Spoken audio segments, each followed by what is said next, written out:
You just surprised me. I know. Tonight's episode is about the masked Nazis.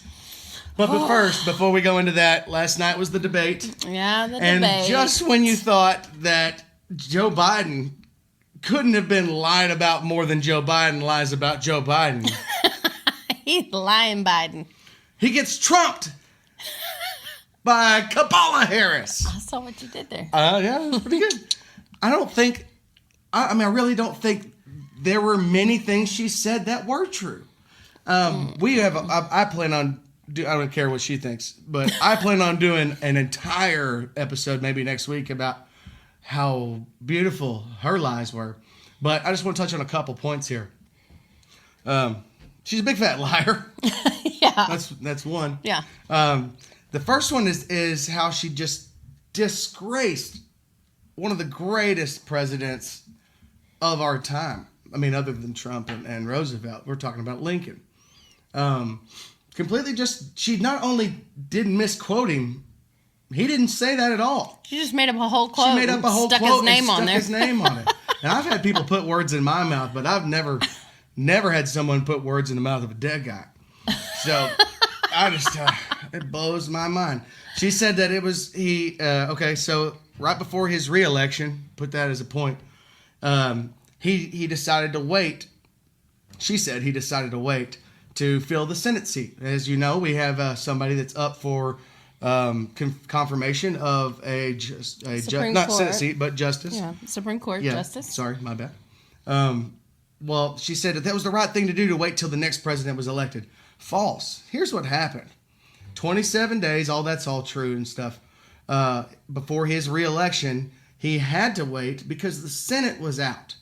So they could not confirm his nominee. So they had to wait. And the day that the Senate came back, they confirmed his pick that same day. So Cabala Harris. Yeah, so she just fabricated a and that's not big the only, nasty lie. That's not the only one. Not even. Not even.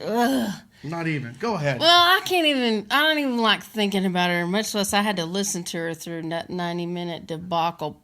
But I would like to point out that neither Harris nor Joe Biden in the presidential debate, they never, ever could flat out answer the question about packing the Supreme Court. So they both were asked the same question. Would they pack the Supreme Court if they were nominated for the presidential administration? And both of them just sidestepped it like a freaking like a dog punk. Trying to get away from a beating. Like a punk. I mean, they had these smug little laughs and smiles and here's the deals and whatever else they could come up with. I tell you, and this maybe you can call this sexist all you want, and I don't care. When a woman looks at our vice president as a male and goes, "Excuse me, I'm talking. Okay. I'm speaking." You just lost every male liberal vote. You know what? Period. I actually... It was so rude. They can't call it sexist because I brought this point up to you myself. Yeah.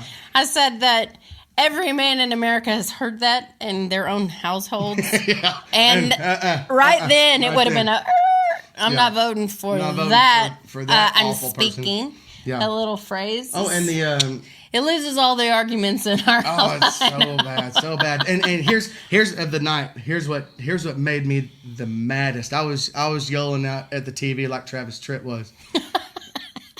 When she said, "I will not be lectured by the vice president of the United States." She is running for the seat of the vice president. And she will not be lectured by the seat she's trying to obtain. Well, it was so disrespectful, rude, and that's what that woman's all about. And she's a fake and a clone, and I don't care. Yeah, well, so the lamestream media has come out saying that Harris wins the vice presidential debate. That's a load of bullcrap. It's a load of bullcrap. Oh yeah, I did. And, I went through Twitter, and I was on every poll, and every poll I was allowed to vote on.